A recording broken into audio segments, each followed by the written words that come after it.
Rain poured down on the cobblestones of Mayfair as a shivering young woman stood before London's most exclusive nightclub, humiliated, mocked, and turned away by a sneering bouncer who deemed her too pedestrian. She simply smiled and walked away. He thought he had just asserted his supreme power over a nobody. He had absolutely no idea he had just insulted a prominent bloodline member of the British royal family, and that by morning his beloved multi-million-dollar establishment would permanently cease to exist. Freezing December wind whipped through the streets of Mayfair, London, carrying with it the bitter sting of an impending storm. Outside Leland, the city's most notoriously exclusive private members' club, a line of hopeful elites shivered beneath designer umbrellas. Leland was not just a nightclub, it was an institution. Owned by the famously arrogant billionaire Alistair Montgomery, the venue was a playground for oligarchs, A-list celebrities, and hedge fund managers. Entry was strictly dictated by a combination of extreme wealth, absolute social leverage, and the ruthless discretion of the man working the velvet rope. That man was Cole Henderson. Standing at 6'4" with a sharply tailored black overcoat and an earpiece resting snugly in his right ear, Cole operated less like a security guard and more like a tyrannical gatekeeper. He thrived on the power dynamic. He loved the way minor celebrities begged him for a table, the way wealthy businessmen slipped him crisp £100 notes just to get a glance of approval. Tonight, Alistair had given Cole strict orders. The club was at capacity, with VIPs, and only the absolute upper echelon were to be permitted inside. Approaching the front of the line were two young women in their mid-20s. The first was Sarah Jenkins, a pediatric nurse who had saved up for months to secure a standard guest list reservation for her 25th birthday. She was shivering in a thin, sequined dress, her face flushed with a mixture of cold and nervous excitement. Beside her stood her best friend from University Victoria. Victoria did not look like the typical patron of Leland. To avoid the relentless blinding flashbulbs of the paparazzi that usually stalked her family, she had dressed completely down. She wore a heavy, unbranded vintage wool coat, a simple black turtleneck, dark jeans, and sensible leather boots. Her blonde hair was tucked haphazardly under a plain beanie. She looked entirely ordinary. She looked entirely unremarkable. "Name," Cole barked, not even bothering to make eye contact as the two women stepped up to the brass stanchions. "Sarah Jenkins," Sarah said, her voice trembling slightly from the cold. "I have a reservation. It's my birthday." Cole pulled an iPad from his coat, his thick finger scrolling down the illuminated screen. He found the name. It was a lower-tier reservation, booked months in advance, back when the club still offered limited public slots before transitioning to a strictly elite clientele. He looked up, his cold eyes scanning Sarah's inexpensive dress before shifting his gaze to Victoria. A cruel, mocking smirk tugged at the corner of Cole's mouth. He looked Victoria up and down, taking in the scuffed toes of her boots, the bulky wool coat, and the complete lack of visible designer logos. To Cole, she was invisible.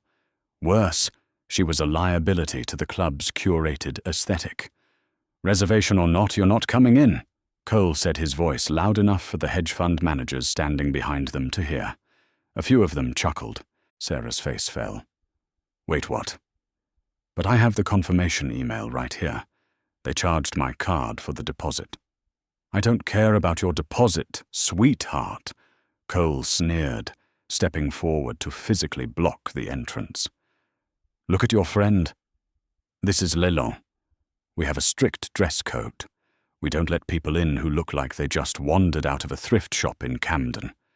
You're bringing down the tone of the street, just standing here." Victoria, who had remained perfectly silent until this moment, stepped slightly in front of Sarah. Her voice was calm, refined, and entirely devoid of panic. "My friend booked this evening, months ago. She is dressed appropriately. If my attire is the issue, I am happy to wait across the street at the pub while she enjoys her birthday inside." Cole laughed aloud. It was a harsh, booming sound. "Neither of you are getting in. You're a package deal of disappointment. You think I'm going to let some charity case nurse and her homeless-looking friend mingle with the people inside, turn around, walk away, before I have you removed for loitering." "You are making a rather significant mistake," Victoria said quietly. There was no threat in her tone, no rising pitch of anger. It was a simple statement of absolute fact. "Oh, am I?" Cole leaned down his face, inches from Victoria's. "Do you know who owns this club, Alistair Montgomery? He drinks with dukes and politicians. Do you know who I am?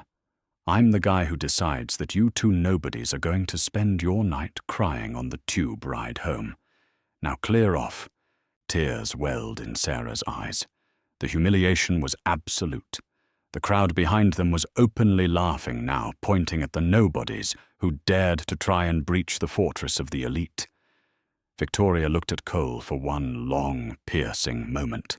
She memorized the name badge pinned to his lapel. She memorized the arrogant sneer on his face. She memorized the crest of Leland carved into the mahogany doors behind him. "Happy birthday, Sarah," Victoria said, softly, wrapping an arm around her devastated friend's shoulders. "Let's go. We're going to have a much better night elsewhere." As they walked away, Cole's mocking voice echoed down the cobblestones. "Better luck at the local pub, peasants."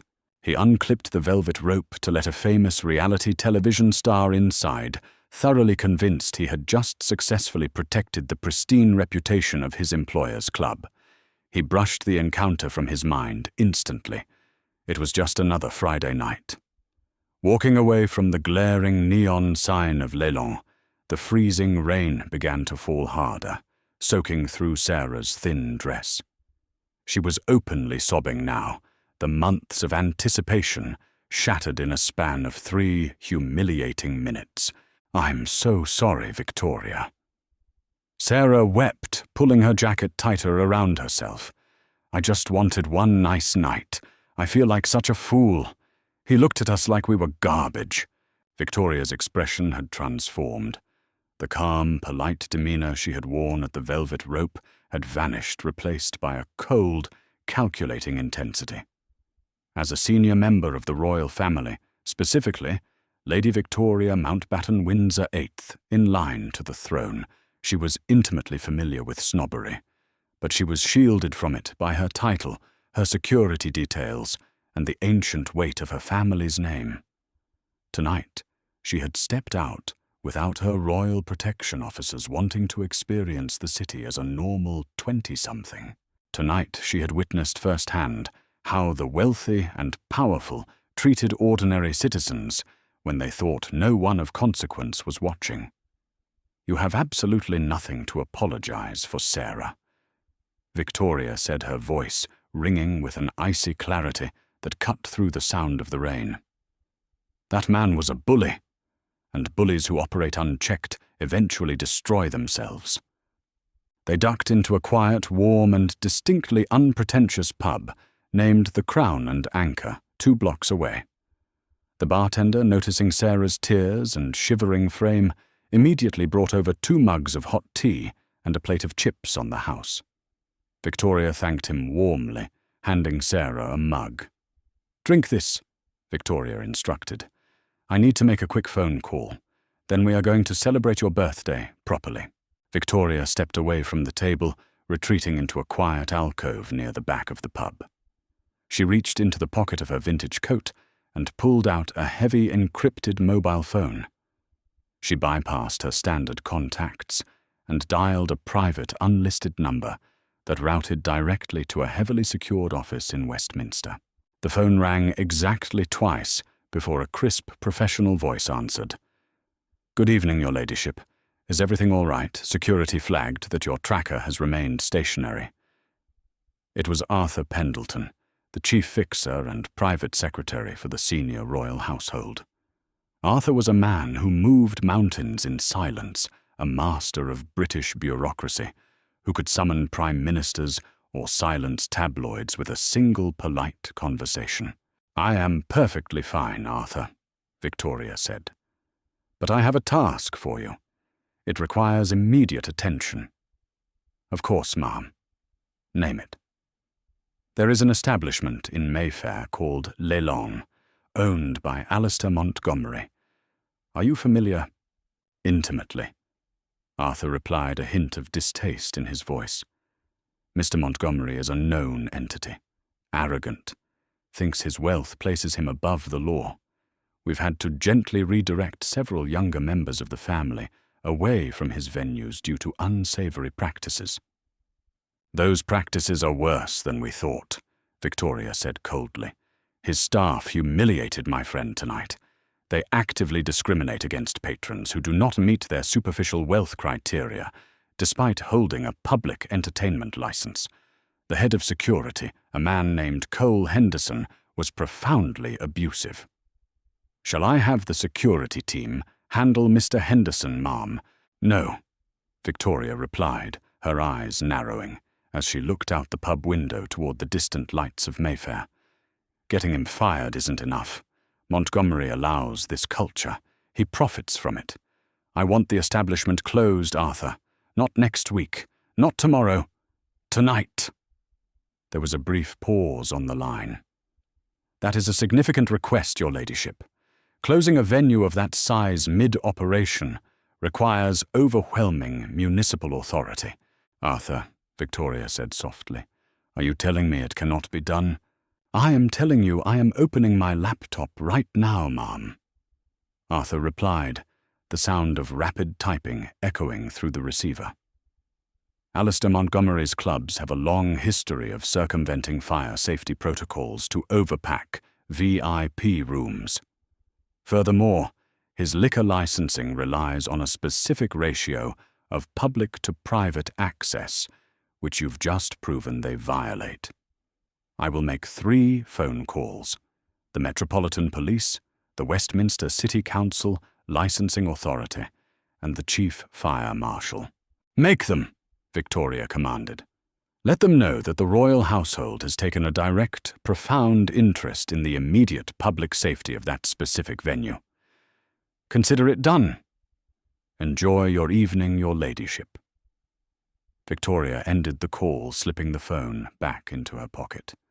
She walked back to the table where Sarah was beginning to warm up, a tentative smile returning to her face as she ate a warm chip.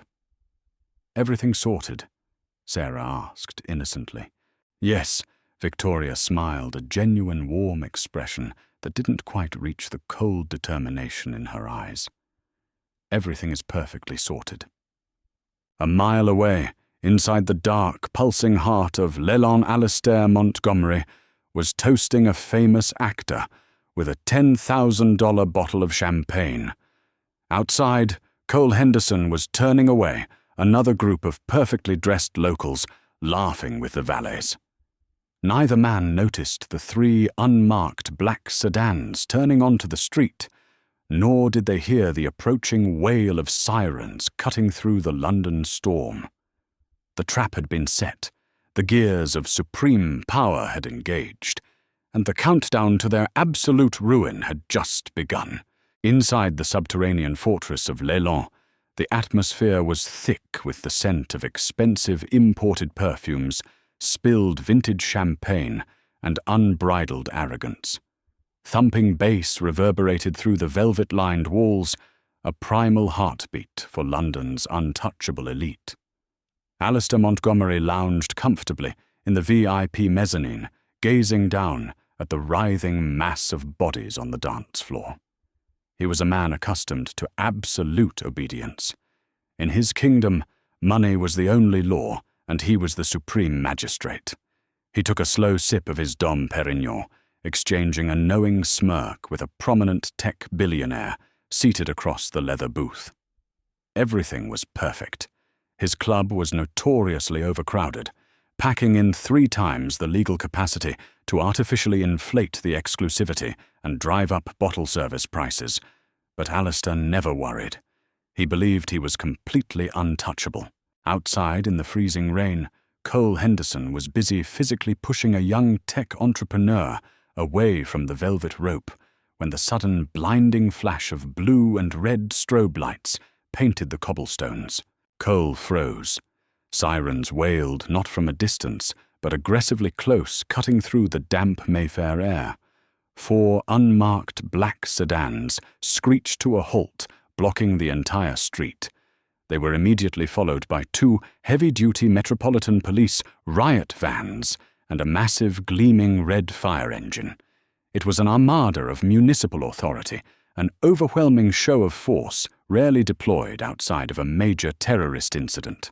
Stepping out of the lead sedan was Inspector Gregory Hayes, a 30-year veteran of the Metropolitan Police who possessed a face carved from granite and a complete lack of patience for billionaires. Flanking him was Fire Chief Lewis Bennett and a team from the Westminster City Council Licensing Authority, carrying thick clipboards and heavy steel crowbars. Cole immediately puffed out his chest, stepping forward to intercept the approaching army. "Hold on, officers. What is the meaning of this? This is private property. We have a private event, and you cannot just park your vehicles." "Step aside, son," Inspector Hayes barked, not even breaking his stride. "I am the head of security for Alistair Montgomery." Cole sneered, crossing his massive arms and physically blocking the double mahogany doors. "You need a warrant to enter Leland, and I'm telling you right now, you aren't on the guest list." Inspector Hayes did not smile. He didn't even blink. He simply nodded to 2 heavily armored tactical officers behind him. Before Cole could utter another syllable of protest, he was grabbed by the lapels of his tailored coat, spun around, and violently shoved against the wet brick wall. Cold steel handcuffs snapped around his wrists with a sickening click. "Obstruction of a municipal safety inspection," Hayes announced flatly, watching Cole's face drain of all color. "Keep him detained. The rest of you breach the doors." Inside, the booming club music suddenly glitched. A harsh, ear-splitting screech of microphone feedback tore through the sound system, causing patrons to cover their ears in agony. Then, abruptly, the music died entirely. A split second later, the neon lasers and atmospheric strobes vanished, replaced by the brutal, unforgiving glare of the emergency house lights. A collective groan echoed through the venue. Nightclubs are designed to operate in shadows. Under the harsh white glow of fluorescent safety lights, the glamour instantly vanished. The velvet looked stained, the floors sticky, and the elite patrons suddenly appeared haggard and disoriented. "What is the meaning of this?" Alistair Montgomery roared, leaping up from his VIP booth. He stormed down the sweeping glass staircase, his face flushed purple with rage. "Who touched the main breaker? You are all fired! Mr. Montgomery!" A voice boomed from the ground floor. Inspector Hayes stood in the center of the dance floor, flanked by 20 uniformed officers. "You are hereby ordered to cease all operations immediately." Alistair pushed his way through the confused crowd of models and hedge fund managers, his expensive leather shoes sticking to the champagne-soaked floor. He marched right up to Hayes, jabbing a manicured finger into the officer's chest. "Do you have any idea who I am?" Alistair spat, spittle flying from his lips. "I play golf with the police commissioner. I fund the mayor's re-election campaigns. You have made a catastrophic career error coming into my establishment and turning on the lights." Chief Fire Marshal Bennett stepped forward, shining a heavy mag-light flashlight directly into Alistair's eyes. "Your capacity limit is 400. I just counted roughly 1,200 people in this room. Your emergency exits in the rear are padlocked from the outside to prevent gate crashes, which is a lethal fire code violation. Furthermore, we have received a direct tip regarding discriminatory access, violating your public entertainment license." "A tip?" Alistair laughed, a sharp, manic sound.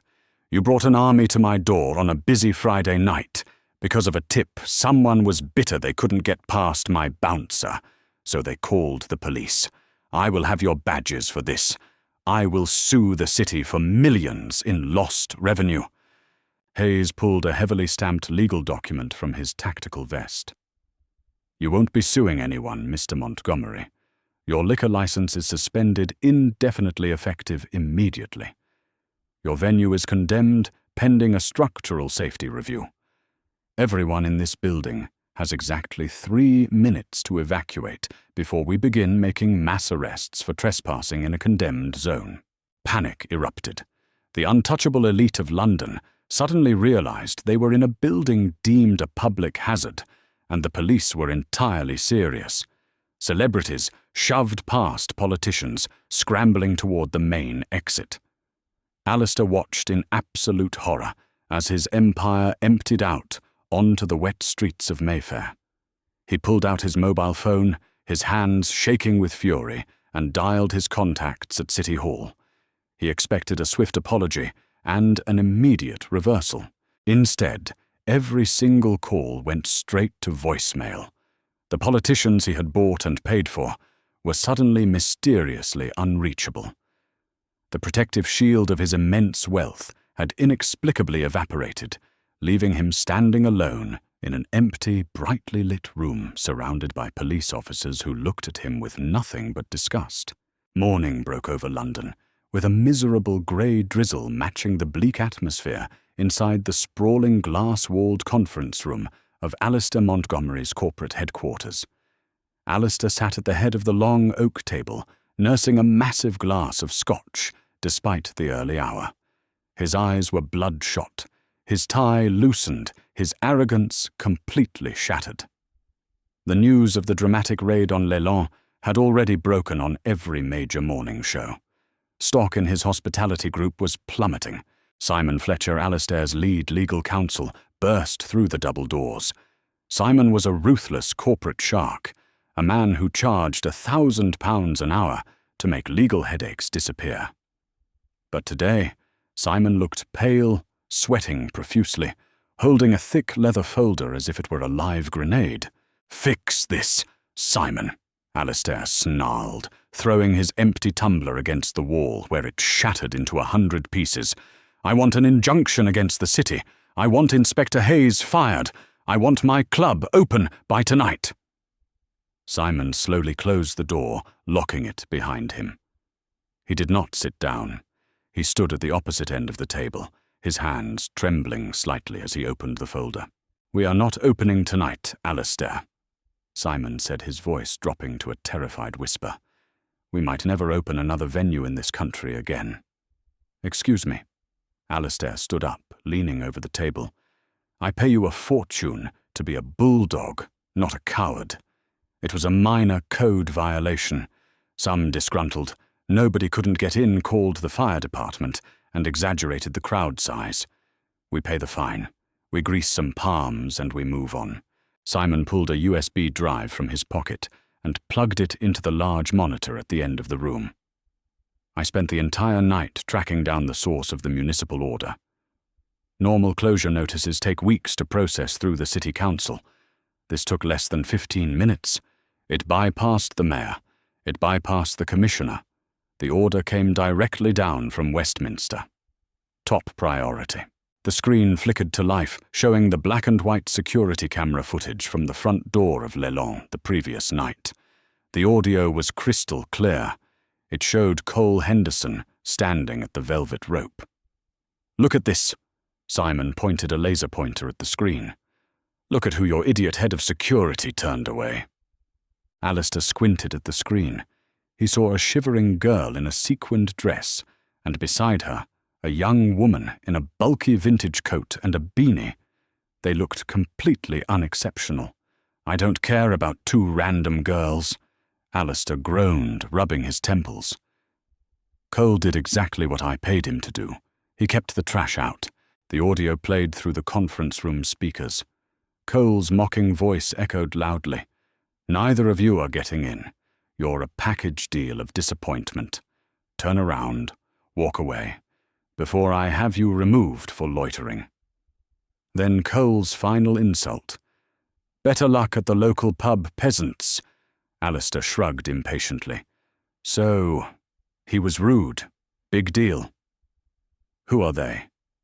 The daughter of some minor politician. Simon stopped the video, zooming in tightly on the face of the girl in the vintage coat, just as she looked directly at the security camera. He hit a key on his laptop, bringing up a side-by-side comparison with a high-resolution photograph downloaded from a royal correspondence website. The colour drained from Alistair Montgomery's face so fast he actually swayed on his feet. He gripped the edge of the oak table to stop himself from collapsing. "That," Simon whispered, his voice cracking, "is Lady Victoria Mountbatten Windsor, 8th in line to the British throne, a senior working member of the royal family, and your bouncer just called her a peasant and threw her out onto the street in the rain." Silence descended upon the room, thick and suffocating. The sheer magnitude of the catastrophic error crashed down on Alistair like a physical weight. The royal family operated behind the scenes, wielding immense quiet influence. They didn't sue. They erased. They didn't argue. They commanded. She was dressed like a beggar. Alistair stammered, his bravado entirely gone. How was Cole supposed to know? "It doesn't matter," Simon shouted, losing his professional composure entirely. "The palace sent a message. They audited our entire corporate structure overnight. The Fire Board has revoked the safety certificates for all 5 of your London properties. The licensing authority is permanently pulling your alcohol permits. But that's not even the worst part." Alistair felt a cold sweat break out across his neck. What could possibly be worse? "The investors," Simon replied grimly. "Arthur Pendleton, the senior royal fixer, quietly placed a few calls this morning to the major banks that back your hospitality group. He didn't threaten them. He simply mentioned that the Crown deeply disapproved of your business practices. Within 10 minutes, Barclays pulled your credit line. The hedge funds are running for the hills. You are financially toxic, Alistair. You are ruined." Alistair's phone buzzed in his pocket. It was Cole Henderson. The bouncer had just been released from the police holding cell, completely oblivious to the radioactive fallout he had triggered, calling to ask what time he should report for his shift that evening. With trembling hands, Alistair answered the phone. "Cole." "Hey, boss." Cole's voice was arrogant, assuming he was still the king of the door. "Those cops were completely out of line. I told them you'd have their jobs. So what's the plan for tonight? I want to make sure we double the VIP fees at the door." "You arrogant, blind fool," Alistair whispered, tears of utter despair finally spilling over his eyelids. "Don't ever come near me again. There is no door. There is no club. Because of your pathetic need to feel powerful over 2 women, we have lost absolutely everything." Alistair hung up the phone, dropping it onto the table. He stared blankly at the paused security footage, looking into the calm, stoic eyes of the royal nobody who had quietly, ruthlessly, completely dismantled his entire empire in a single night. Ignorance is often described as a bliss, but for Cole Henderson it was a heavy, intoxicating delusion. Waking up in his sleek, modern flat in Battersea at noon, he felt nothing but a dull, throbbing irritation at the previous night's events. He assumed the police raid was a political stunt, a minor hiccup that Alistair Montgomery's vast wealth would easily pave over. After all, Cole was the king of the Mayfair night. He had thousands of numbers in his phone, politicians, football stars, hedge fund heirs. He was untouchable. He showered, dressed in a tight designer tracksuit, and headed out to his favorite upscale coffee shop on King's Road. As he waited for his flat white, he pulled out his phone and drafted a mass text to his top-tier VIP list, assuring them that Leland would be open by the weekend and offering them complimentary tables to make up for the inconvenience. He hit send. Over 200 messages flew out into the ether. Usually, within 60 seconds, Cole's phone would vibrate with eager replies, laughing emojis, and requests to bump up their guest lists. Today there was absolute silence. Not a single notification. Frowning, Cole assumed it was a network error. He paid for his coffee and decided to take a proactive approach. If Leland was temporarily closed, he would simply offer his services to the second-best venue in London. He hailed a cab to Soho, marching straight to the brass doors of the Vault, a notoriously strict underground club owned by a ruthless Italian businessman named Damien Rousseau. Damien was sitting in the empty, dimly lit club reviewing invoices with his floor manager. When Cole pushed his way past the daytime cleaners and approached the bar, Damien didn't look up. "Damien," Cole announced, leaning against the polished mahogany with a confident smirk. "I'm sure you heard about the circus at Alistair's place last night. The cops are throwing a tantrum. Since I've got some free time, I'm willing to run your door for the next month. I'll bring all my whales with me." Damien Rousseau finally looked up. He didn't smile. He didn't offer Cole a drink. He simply stared at him with an expression that bordered on forensic fascination, like a biologist examining a particularly doomed insect. "You brought your whales?" Damien asked, his voice a low, raspy whisper. "You don't have any whales, Cole. You don't have a door. You don't have a career." Cole scoffed, crossing his muscular arms. "Don't be dramatic, Damien. Alistair will have his lawyers bury the city by Monday. But until then—" "Alistair is finished," Damien interrupted, slamming his pen onto the table. "His credit lines were pulled this morning. His board of directors is currently voting to dissolve the hospitality group. And you are the most radioactive man in London. You are poison." "What are you talking about?" Cole demanded, a cold prickle of genuine unease finally creeping down his spine. Damien silently reached under the bar and tossed the afternoon edition of the London Standard onto the counter. It landed with a heavy slap. Cole stared at the front page, his breath hitched in his throat. Taking up the entire front cover was a crystal-clear, high-definition still image from Leland's own security cameras. It showed Cole, his face twisted into an ugly, arrogant sneer, leaning over a girl in a vintage wool coat. The headline, printed in massive, bold black letters, screamed, "Better luck at the pub, peasant, the Mayfair monster who threw out a royal." Cole's hands began to shake violently as he picked up the paper. The article detailed the entire exchange, quoting him verbatim. It didn't mention Arthur Pendleton, the tactical raid, or the royal fixer's hidden hand in the business closures. It simply framed the story as a terrifying exposé of elite snobbery, detailing how a senior member of the British royal family, Lady Victoria Mountbatten-Windsor, had been subjected to humiliating classist abuse while trying to celebrate a friend's birthday. "No." Cole whispered, the blood draining from his face until he looked like a ghost. "No, no, no. That's impossible. She was a nobody. She was dressed like a tramp. She was undercover, you absolute moron." Damien spat, standing up. "She was acting like a normal citizen. And you showed the entire country exactly how you treat normal citizens. The palace didn't even have to release a statement. The press got an anonymous tip with the video file attached. Every news network in Europe is playing your ugly voice on a loop." Cole stumbled backward, dropping the newspaper onto the sticky floor. His phone finally buzzed. It wasn't a VIP. It was a vicious, threatening message from an unknown number. Then another. Then 5 more.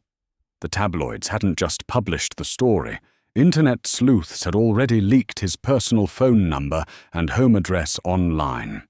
"Get out of my club, Cole," Damien said, his voice laced with venom. "If you are seen within 100 yards of my door, my security will physically remove you. You are a dead man walking." Cole burst out of the heavy brass doors of the vault and out into the bustling Soho streets. The rain had stopped, But the cold reality of his situation crashed over him like an avalanche. A group of teenagers walking past stopped and pointed. One of them pulled out a phone, recording him. "Hey!" a young man shouted across the street, a mocking grin on his face. "Hey, peasant, better luck at the pub." Cole Henderson, the man who had terrified London's elite for years, pulled the hood of his tracksuit over his head and ran into the nearest tube station, fleeing the very city he thought he had conquered. While Cole was running from the paparazzi, Alistair Montgomery was fighting a much quieter, infinitely more lethal war. By Friday afternoon, his entire empire was ash. The royal family's invisible grip was absolute. When the Crown quietly signalled its displeasure, the deeply entrenched class system of Britain responded with terrifying efficiency. Alistair's country club memberships were suddenly revoked. His invitations to charity galas were cancelled. His so-called billionaire friends stopped answering his calls, terrified that the royal frost would spread to them. Sitting in his cavernous, painfully quiet penthouse overlooking Hyde Park, Alistair realised he only had one card left to play. He couldn't reach Lady Victoria directly. The palace gates were locked, and Arthur Pendleton had permanently blocked his lawyer's numbers. But Alistair had a name. He had the name of the girl Victoria was with. It cost Alistair £50,000 and a deeply illegal private investigator to track down the ordinary paediatric nurse in less than 3 hours.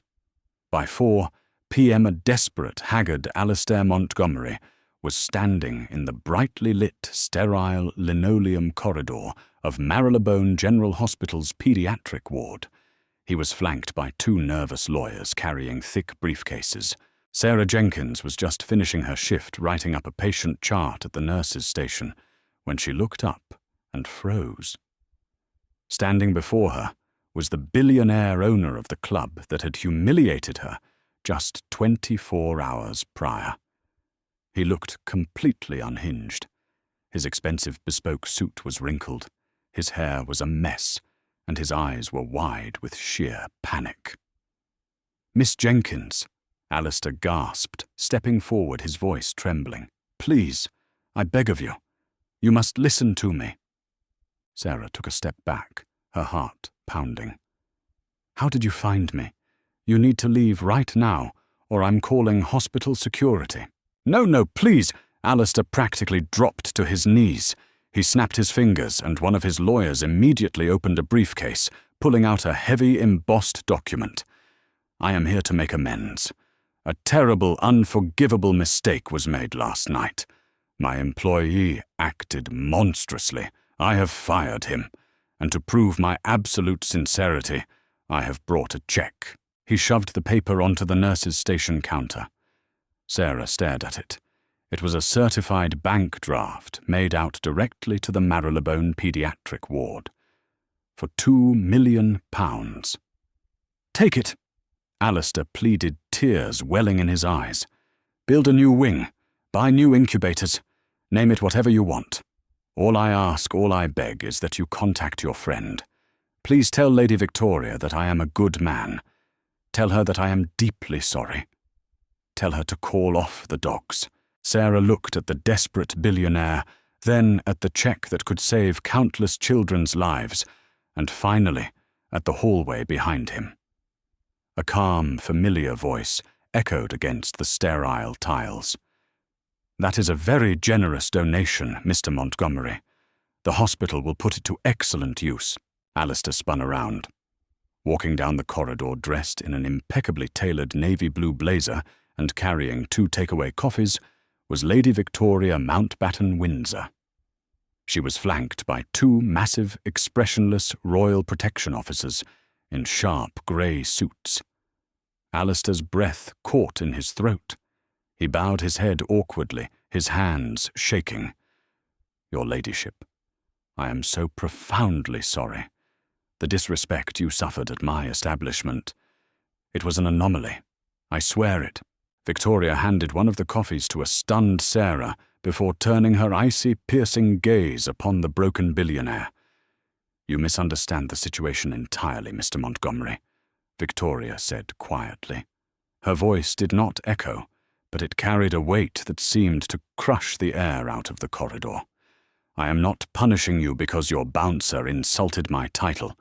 I am punishing you because your bouncer insulted a hard-working nurse, and you built a culture that celebrated it.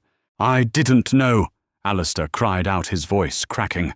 I can change the door policies. I can fire the whole staff. You built an empire on making ordinary people feel worthless. Victoria continued, completely ignoring his pleas. You illegally packed fire hazards with wealthy patrons while leaving honest citizens in the freezing rain to boost your own ego. You thought money bought you immunity from basic human decency. She stepped closer, her eyes locking onto his. There was no pity in her expression, only absolute, unwavering authority. The check you placed on that counter is a wonderful gesture. The hospital will accept it, Victoria said softly. But it buys you absolutely nothing. You are toxic, Mr. Montgomery. Your business model is a public hazard. The city has rejected you. The banks have rejected you. And society has moved on. Please, Alistair whispered, a single tear running down his cheek. I will lose everything. You already have, Victoria replied coldly. She turned her back on him, facing her friend. Are you ready for dinner? Sarah, I know a lovely, quiet place in Soho. No velvet ropes. Alistair Montgomery stood entirely paralyzed in the sterile hospital hallway, watching the two women walk away. His lawyers quietly closed their briefcases and, without saying a word to him, walked in the opposite direction. The £2 million check sat on the counter, a hollow monument to an empire that had been utterly annihilated by a single quiet encounter in the rain. Desperation is a potent venom, and it was rapidly infecting every cell in Cole Henderson's body. 4 days had passed since the disastrous incident at the Velvet Rope, and his existence had been reduced to a waking nightmare. Tabloid photographers camped aggressively outside his Battersea flat, forcing him to keep the blinds permanently drawn. His bank had frozen his accounts, pending a routine security review, leaving him surviving on whatever cash he had left in his wallet. Every single person he considered a friend, the promoters, the DJs, the wealthy heirs he used to let skip the line, had blocked his number. He was a complete pariah, entirely excommunicated from the glittering society he once ruled. Pacing the length of his dark living room, Cole realized he needed a different strategy. If society wanted to paint him as a villain, he would flip the narrative. He would become the ultimate victim. Using a burner phone, Cole reached out to Rupert Carmichael, a notoriously unethical gossip journalist who hosted a wildly popular, live-streamed internet show. Rupert thrived on controversy, tearing down celebrities, and building up scoundrels as long as it generated millions of clicks. They agreed to meet at a gloomy, deserted pub on the outskirts of Croydon, far away from the prying lenses of the Mayfair paparazzi. Sitting in a sticky, dimly lit booth, Cole laid out his grand defense. I was just following orders, Rupert. Cole lied smoothly, his voice dripping with practiced sincerity. Alistair Montgomery threatened to fire me instantly if I let anyone who looked ordinary inside. He had a quota. He hated the working class. I'm just a normal guy trying to make a living, and now the royal family is crushing me to protect their own ego. She provoked me. She was laughing at me, acting like she owned the street. Rupert Carmichael took a slow sip of his ale, his eyes gleaming with greedy anticipation. This is absolute gold, Cole. The public loves a royal scandal, but they love a working-class scapegoat even more. We go live tonight. Prime time. I will pay you £150,000 for the exclusive rights to this interview. You tell your story, you shed a tear, and by tomorrow morning, you'll be a martyr. Cole felt a massive surge of relief and vindication. The money would solve all his immediate problems, and the public sympathy would eventually lead to a book deal or a reality television spot. He was going to win. He spent the afternoon rehearsing his lines, practicing a solemn, wounded expression in the mirror. At 8 o'clock that evening, Cole sat in the center of Rupert's high-tech, neon-lit broadcasting studio in East London. 3 heavy cameras were pointed directly at his face. A massive monitor mounted on the wall displayed the live viewer count. It was already skyrocketing past 2 million concurrent watchers. The entire country was tuning in. "We are live in 5, 4, 3, a producer whispered, pointing a finger at Rupert. Rupert turned to the main camera, his face completely serious. "Good evening. Tonight we have the man at the center of the biggest controversy in the country, Cole Henderson, the so-called Mayfair monster. But is he a monster, or is he a victim of an out-of-touch elite, punishing a working man for doing his job?" Cole looked into his designated camera and gave a slow, somber nod. "Thank you for having me, Rupert. It has been a living hell. I just want the truth to be known." "Let's get right to it," Rupert said, shuffling a stack of papers on his desk. "You claim that Alistair Montgomery ordered you to be aggressive. You claim you are a champion of the working class who was forced into a bad situation. Is that correct?" "Absolutely," Cole said, projecting profound sadness. "I come from a humble background. I respect nurses. I respect ordinary people. When Lady Victoria arrived, she was incredibly rude to me. She demanded entry. I politely declined, and she used her immense power to destroy my life. I am begging the public for forgiveness, but I also ask for fairness." The viewer count hit 3 million. Cole felt untouchable. He was pulling it off flawlessly. "That is a very moving narrative, Cole," Rupert said. Suddenly the journalist's tone shifted. The friendly conspiratorial warmth vanished, entirely replaced by cold, calculated malice. "However, right before we went live, my producers received a secure encrypted file from an anonymous source in Westminster. It seems your definition of polite is highly subjective." Cole froze. His stomach plummeted into his shoes. "What are you talking about?" "Roll the tape," Rupert commanded. The main broadcast feed, which Cole could see on the studio monitor, switched from his face to a compilation of high-definition security footage. But it wasn't the footage from Victoria's incident. It was a terrifying highlight reel of Cole's darkest, most brutal moments over the past 2 years, captured by various street cameras and alleyway CCTVs around Mayfair. The first clip showed Cole forcefully shoving an elderly homeless man into a pile of garbage bags, laughing as he kicked the man's meager cup of coins into the gutter. The audio was crisp. "Get out of my sight, you disgusting rat!" Cole's voice boomed. The second clip showed a young, intoxicated female patron trying to hail a cab.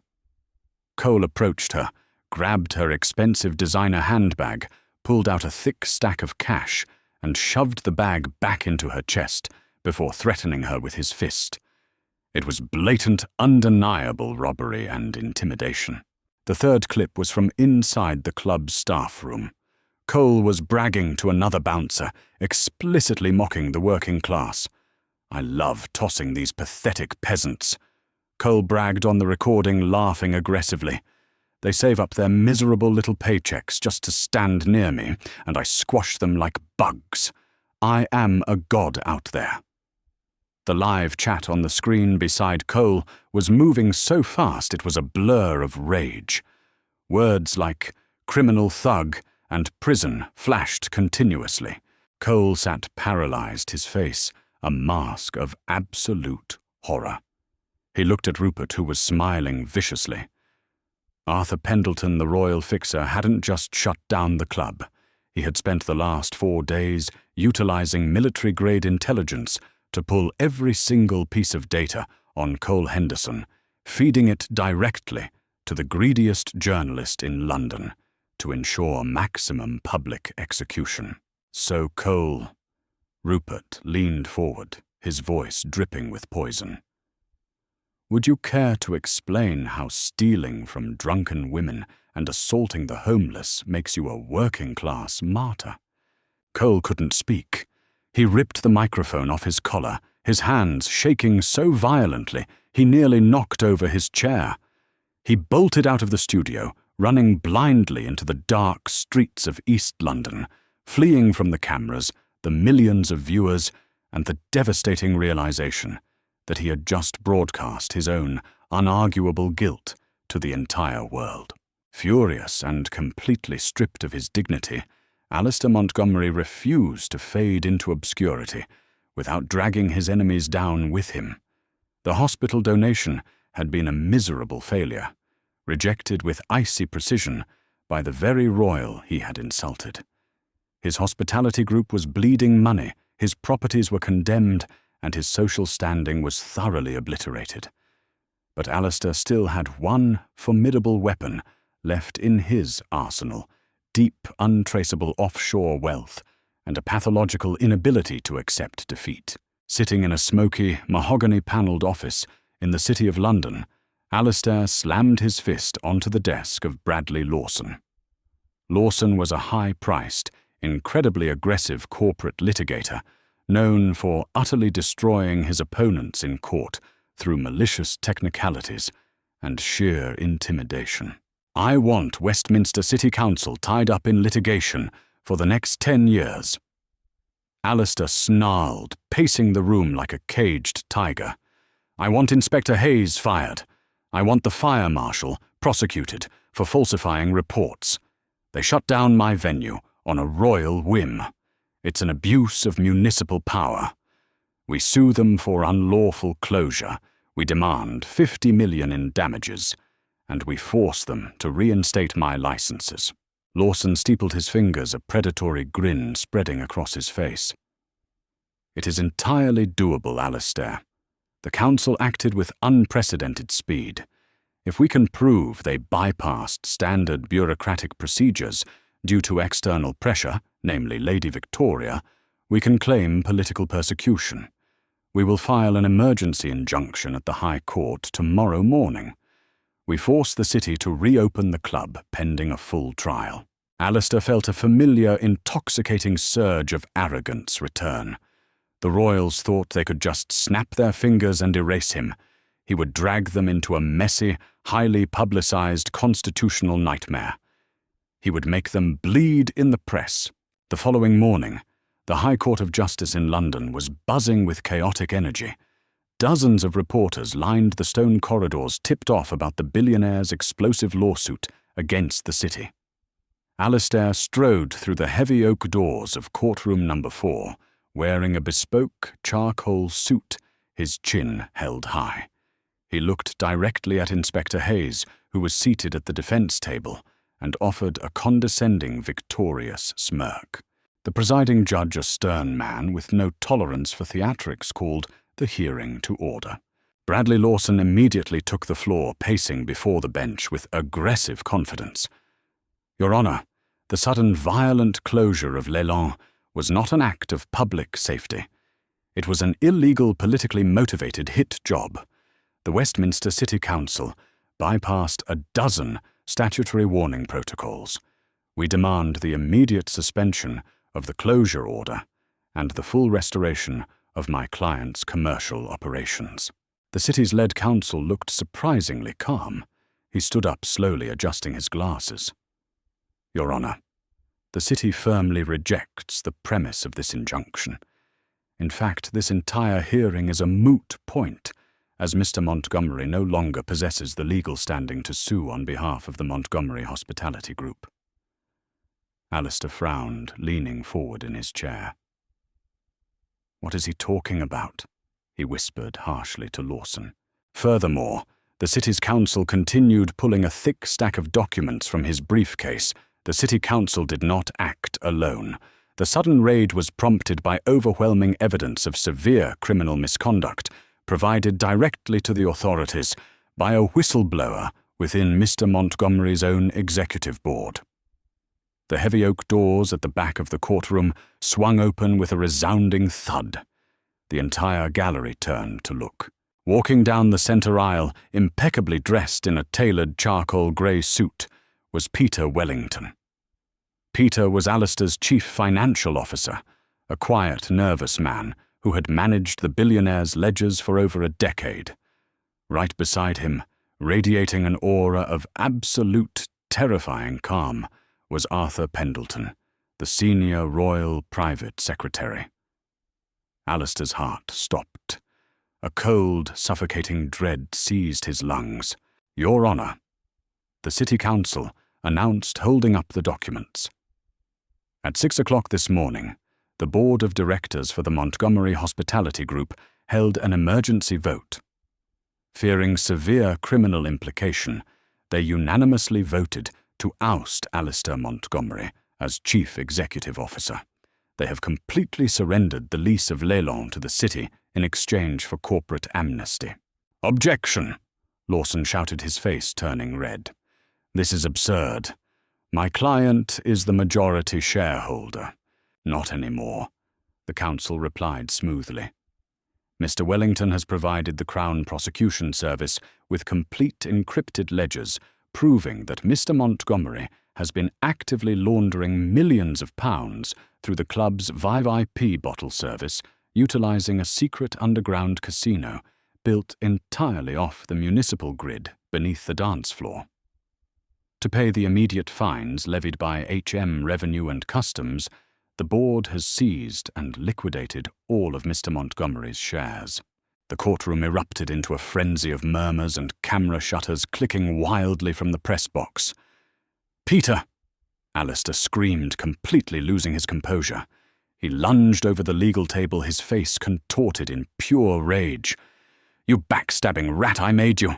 Peter Wellington didn't flinch. He looked at his former boss with a mixture of pity and disgust. "You destroyed yourself, Alistair. When Arthur Pendleton called me, he didn't even threaten me. He just showed me what you did to those girls at the door, and he asked me if I was willing to go to prison for a man who treats human beings like garbage. I wasn't." The judge banged his gavel, furiously demanding order. "Mr. Lawson, control your client. Given the evidence of massive financial fraud and the fact that your client no longer represents the company, this injunction is entirely dismissed." Before Lawson could even attempt to salvage the burning wreckage of his case, Inspector Hayes stood up from the defense table.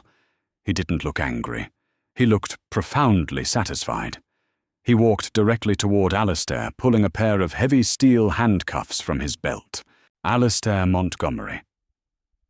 Hayes said, his voice echoing loudly across the stunned courtroom. "You are under arrest for conspiracy to commit tax fraud, money laundering, and operating an illegal gambling syndicate.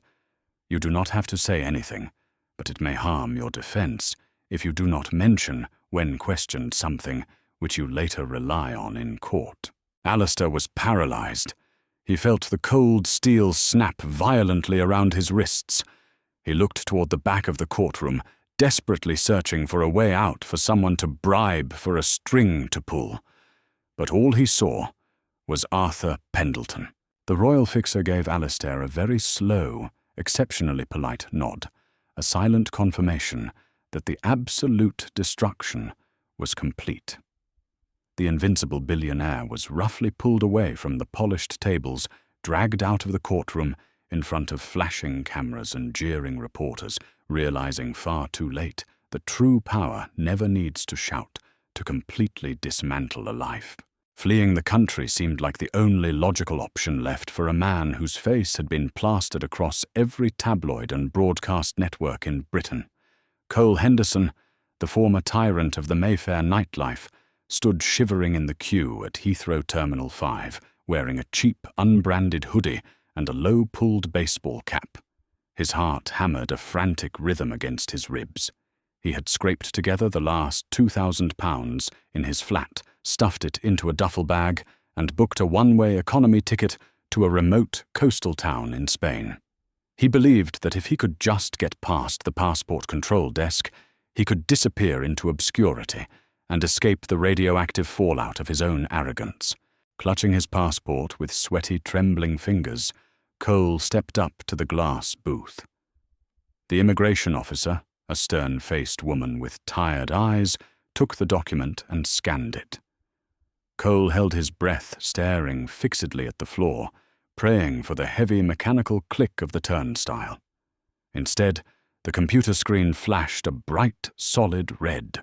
The officer did not hand the passport back.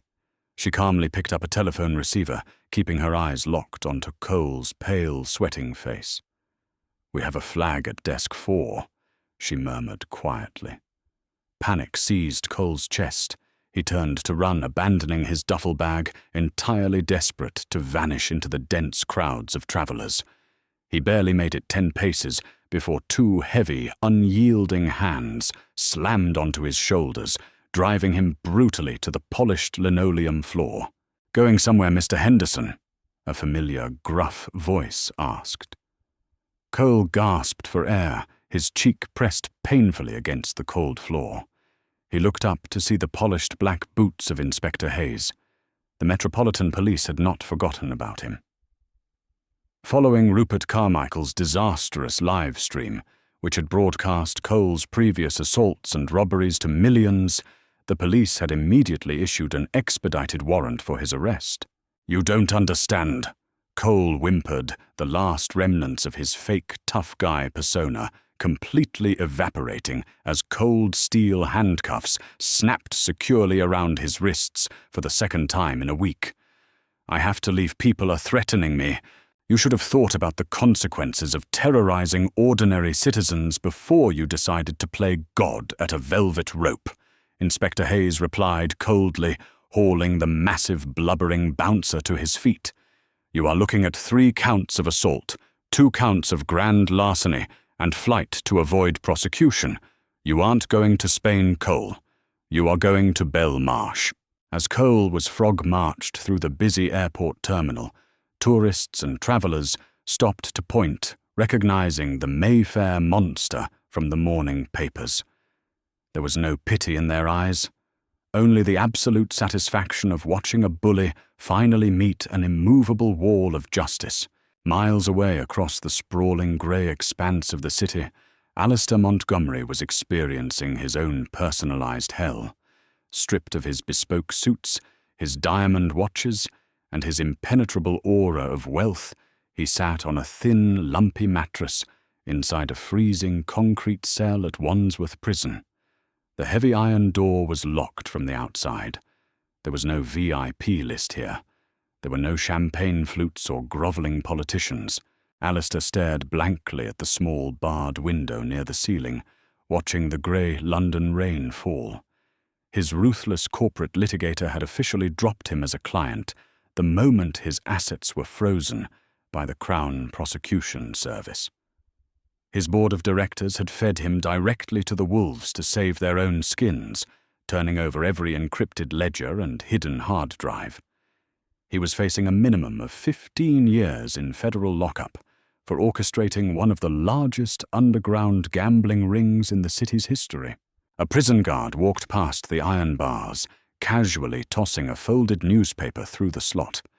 It landed on the cold floor with a dull slap. Alistair slowly picked it up.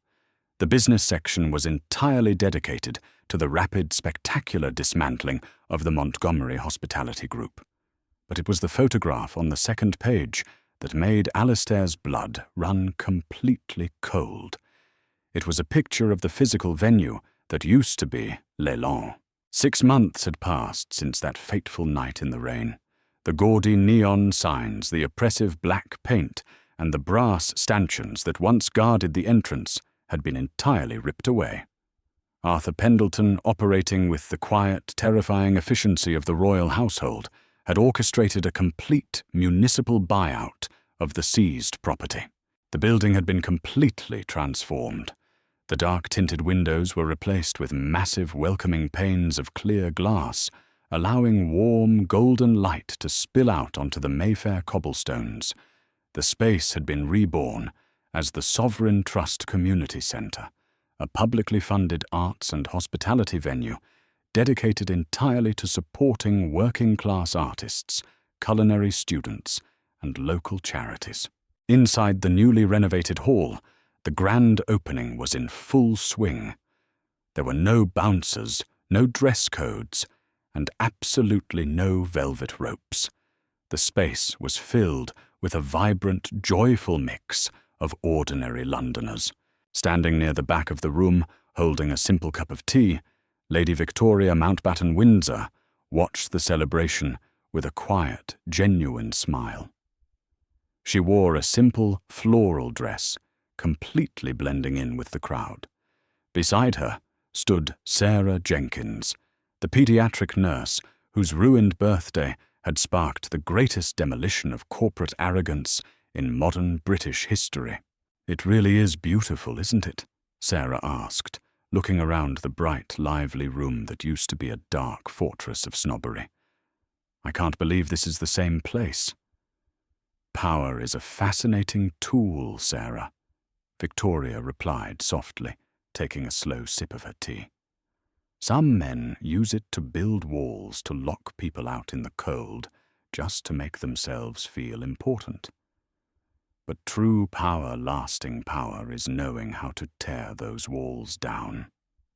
Victoria looked toward the open front doors where a group of laughing university students was walking in, completely unimpeded by arrogant gatekeepers. "They thought they were untouchable," Victoria murmured, her eyes reflecting the warm light of the room. "But a castle built on cruelty is entirely fragile. All it takes is one single crack in the foundation, and the whole rotten thing comes crashing down." Alistair Montgomery dropped the newspaper onto the floor of his prison cell, burying his face in his trembling hands. The empire he had built on exclusion and mockery had not just been defeated. It had been entirely erased, replaced by the very people he had deemed entirely unworthy. The peasant had not just conquered the king, she had permanently rewritten the laws of his entire universe. Karma never loses an address, and true power rarely needs a microphone. When arrogance blinded Cole and Alistair, they forgot that the most dangerous forces in the world often arrive quietly, wearing vintage coats and sensible boots. If this dramatic tale of absolute ruin and satisfying justice kept you on the edge of your seat, hit that subscribe button and leave a like, drop a comment below. Did Cole and Alistair get exactly what they deserved, or was the royal punishment too severe? Share this video with someone who loves seeing bullies get crushed, and stay tuned for our next story.